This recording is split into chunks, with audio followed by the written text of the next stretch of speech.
Hi guys, we are back with another episode of Humans of Pesto. So I am Kriti, your talent account manager. I manage the career services and placements at Pesto. So I help, I interact every day, every time with a young developer who has a very unique story, a very inspiring story to share with you guys. And a developer like you who has done a lot of upskilling and he's been able to achieve his dream job. So we talk about all these things in our podcast. So today I have a very, very interesting story with us. We've got Rajarshi, who is from Mysore, and he's a full stack developer. And yes, and he actually, you know what? After joining Pesto, he has got an amazing hike of 3.5x with a US partner. So currently, he's working with a US partner, and he's going to share his experience of remote working and how is it different to adjust to US working environment. And along with that, he'll also be telling us about his Pesto journey. So hi Rajashri. Hey guys, hi Kirti, how are you? All good, yeah. Yeah, So how is it? What's going on? What are you doing currently? yeah, it has been hectic the last month or so. So they're just integrating me into the team. I'm learning all the standard operating procedures of how they work and stuff like that, and what tech stack they are using, and familiarizing myself with the entire tech stack, so to speak. Yeah. So what exactly is the tech stack that you are working with currently? They have a project which is they've written it on Node, and right now they're migrating to serverless. So the whole project that has been written in Node, has to be migrated to the MongoDB realm, which is a serverless architecture. So I'm working currently on that, but I'm also working a little bit on the front end on the React Native part. So some kind of editing that needs to be done a little bit here and there, some logic that needs to be corrected. I'm working on that as well. But majorly doing the transition from Node to a serverless architecture. So we're Got it. working on that. So right. So you have a lot of responsibilities, roles and responsibility, and you're currently working in a remote environment, right? So how is it? That's right. What exactly are the challenges or what are the best parts about remote environment, remote working with a US partner? Oh, actually, I love it. I love this. It's a very refreshing change. I've been working remote for the last 1 year or so. I've been not working professionally, also preparing for with Pesto. So when I was preparing with Pesto, I was also remote, right? So it's been since December I've been working remote. So it's very nice from the last 5 6 years since I've been working to have that flexibility of the schedule. Although it is hectic work wise, like I have commitments and deadlines and stuff, but it is completely my, I get to manage and dictate how I manage all of those deliverables that are given to me. So yes, it is very nice, very refreshing, and I'm enjoying it. Yes. And I know that working in a startup environment is very different because you have a lot of projects simultaneously going on. You have to make sure that you are delivering on time, because time is the energy that is required in the startup world, right? So how is it, how is the experience for you to working in a startup environment? Is it something different to what you were doing previously? Yes, it is definitely very different. It is extremely rapid the way these guys are moving. Like, they're prototyping like very, very fast. So they're using like, devices like the peripherals that they're using. The firmware is getting updated like really, really fast. And as somebody who's doing the back end of that particular thing, I also have to keep up with the documentation of that firmware updates and stuff like that. So yes, it is pretty rapid than what I've like previously worked in, like in an office setup where there is a I used to work in web development projects, so it is very fast, and it's not like that I'm fatigued or anything. I'm enjoying the pace. It's nice to have that kind of pace, and it's a very young crowd that I'm working with. So yes, it is fun. It is nice. I'm liking it. I'm loving it. Oh, we obviously it's good to be in a startup world because it gives you a lot of energy, right? because things go very fast. Yes, it's very fresh to so to speak. There's no stagnation of any sort in Yeah. any of the Idea workflows. generations are also very, very fast here. Exactly. Totally, yeah, And right. I'm learning so much. It's a lot of learning. Like when I go through some of the code that somebody who's younger than me has written, I'm like, oh, I could have written it like this also. Why didn't I think about it? So it's like that, it is nice. Great. So, Rajashi, what I want to know is, how did you get into coding? Like, what inspired you to become a software developer? I've worked as in a lot of different things. I've had startups of my own, and after college, I have been involved in a lot of different projects. But the thing is this: I used to code a little bit, not professionally, just for fun here and there, make some small, like for example, Chrome extension here and there, a little bit, ये वो बना लिया. So just to get my hands dirty and just see how it is with the IT industry. Never took it professionally though. Never got projects like where you have professional deliverables. But it was very interesting and intriguing because number one, the money is really good. I saw my friends making a lot of money. Okay, and also their work culture and the way they live their lives. It was very interesting and I like that. And also the work that while I was coding for fun, it was really fun. Right? When I was doing it, I thought that, well, like, why not make a profession out of it? So I kept digging a little bit, and I became a little better and better, although not professionally. Then I had a couple of bootcamp experiences, but they didn't really click like the way Pesto, like you have a professional environment where you have a structured curriculum and stuff like that. So yes, that kind of helped me to kind of structure things together, the front end and back end and all of it together, and gave me that platform where I actually got I actually did my first full fledged that project that you guys give us. That's my first project. So yes, that was a good starting point for me. Right. So, the Pesto project actually turned out to be a turning point for you. And I know you had a great experience with the upskilling that was there. But how did you come across Pesto? Actually, see, first of all, you guys advertise a lot on, like, I mean, I keep searching for a lot of errors and, like, if you're on Stack Overflow and all that, I don't know, maybe the Google algorithm just shows you those advertisements. I get ads on my Facebook. I also get ads on, all these other platforms.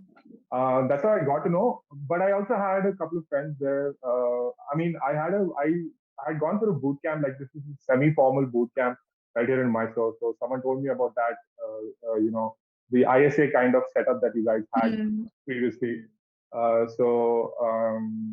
Yeah, that's how I said, why not? Let's give it a shot. Like you guys are promising so much. Let's give you guys a chance. Give me a chance. Yeah. So you joined the program this year, right? I joined in November last year. November. So how was your upskilling journey? Like, what was the best thing that you think that this was what I really, really loved about the Pesto program? Well, first of all, I anticipated it's going to be a lot more intense. So I actually set aside everything that I was doing, completely just to focus on the Pesto program. You guys said recently changed the format to this Yeah. video format. There was a mentor who was taking the classes, maybe a couple of times a week. So I can't specifically pinpoint as to what exactly I like, but the whole thing as a package was really like it pushed me to a point where I was actually building. Also, the person who I was pair programming with, that person was also very helpful. We both were challenging each other. So that was, sort of the package as a whole was what gave me that, the skills that are required to go to the interview stage. Right. So the pesto buddy turns out to be a very important part, which we don't really focus. But then it gives you actually a real buddy in the world, and I'm sure that I know a lot of developers have become such amazing friends, and they hang out, and they do coding challenges together. So I know that pesto buddy is also some, like, it's a great way to build relations, right? Of course, we're great friends. Parmod, he was my buddy there. I mean, we're still friends. Definitely. We've been even after the program got over. I think in around March. But since then, we've kept in touch. We've been doing pair programming. We've been doing DS algos, solving challenges. And I mean, I have always worked at the back end. He was the front end, so anything he needs in the back end, he always he sends me a message, say, "This is I don't know what to do about it." Definitely, I made a really good friend in as a buddy over there. Yes, for sure. So That's a good yeah, thing. I know the developer community actually plays a very important role, because I understand that you have people who are in the same mindset, who actually know programming and who actually understand what you are also doing. So I'm sure that the community becomes very helpful in such environment, in such a remote environment, because you're not meeting people. You just have to connect with everybody to make sure that you're up to date also, right? Definitely, yes. I definitely agree to that. You have to, I mean, in a remote setup, I have noticed that you have to over communicate and make sure that you are always on top of things to keep the ball going. That's what I did, and that's what I learned in the last 1 year. It's you just have to keep things organized. Maybe in I don't know, Trello boards or Google Sheets or whatever, so that you have everything, like there shouldn't be any kind of ambiguity, yeah, ho sakta tha, ye nahi ho sakta tha, kind of a thing. Yes, and while I was at Pesto, that's what we did. We were very meticulous about the deadlines and stuff, and what module has to go when, where, all of that. Yes, and it was both of us, both Parmod and me, and we had a good, awesome mentor as well. So that he also kept us in a boundary where we got things done. Yes, the But do you community think helps. it's Yes, very definitely. Yes. Yeah. So do you think it's very relatable to what exactly happens in a startup world? Because you do have deadlines, you do have colleagues, you do have people whom you need to collaborate on a very regular basis. So I'm sure that actually at having a hands-on experience prior to getting a job might have been very, very helpful. That is one thing I was very surprised, the way the curriculum that Pesto has. It is almost like 90% exact like what we are doing right now in my job, because we have here too, we need to make a project requirement document, PRD. What Mm. you guys in Pesto have very, very, very, very, you've emphasized on that project requirement document and the structure of it and how it is to be done and all that. So yes, that it is very close to what how we are pushing products to production. And the standard operating procedure, like you have a PRD, and then you have like wireframes, and then that after that you go to the coding stage. So it's very similar to that in the real work environment. So that is one thing which is really great. I think you should definitely keep that up in the upcoming batches. Like you have that PRD thing. Definitely.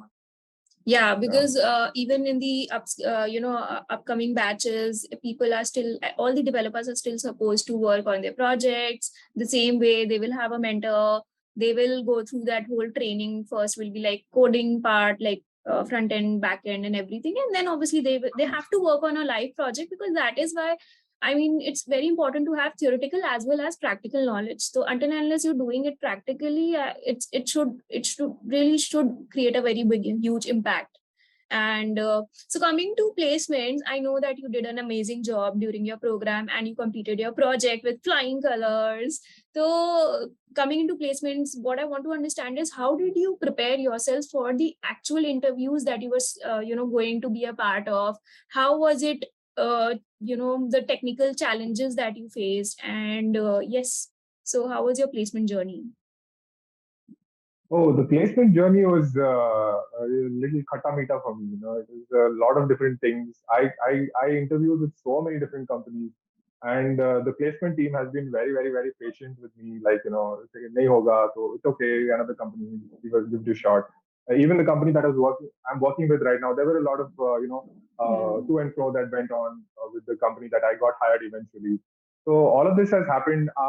When when if you ask me how I prepared, there's not a very specific thing that I did for prepare. Like I never had a like an ABC list of things that I want to do. I just um, went about solving problems. Like I just picked up problem, solved them, picked up problem, solved them. Went through a lot of different architectures, like design patterns and stuff like that. So although maybe they didn't ask me those things in my interview, some of them did, some of them did not. Right. So it's very I don't know. It's a lot Flexi. of different things in the yeah. It's a lot of Right. different things. So yes. No, but I know that you went through a lot of interviews and you had a lot of different experiences with every interview. So how was it that going from one interview to interviewing with the next company? So how was your how did you cope up with that transitioning part? What was the mindset that any person should have if he has a lot of interviews going on? Because I know that you're one person who actually was very positive about everything. No, I don't think you should have a sort of like a mindset, like your mind shouldn't be set because I've had like drastic changes in interviews. Like when one company just asked me like very core DS algos and only DS algos that needs to be solved, right? And some company asked me multi-threading and getting a project, take away project and you solve it. So it was very different. And some companies just asked me like, just open your code editor, just do a simple array challenge. So it was very different in from company to company. So there the various aspects to this. I think you should have while you're giving an interview. First of all, you should be calm and breathe a little. So that's most important. I I after like the second or third interview, I understood that I was getting very nervous during the interviews and stuff. So I kind of corrected that. So that's one important thing that you need to do is to approach it in a calm way. That is one thing. Yeah, the rest will just fall into place. Like I mean, if you have worked for the if you have worked during the curriculum, you worked and followed the curriculum. I think that should be preparation enough for the interview. Right. I totally agree with you because ultimately the nerves and everything has to be kept into place so that you can actually use your proper, mind for the challenge that you've been given. And yes, like every interview, I mean, in experience is very different.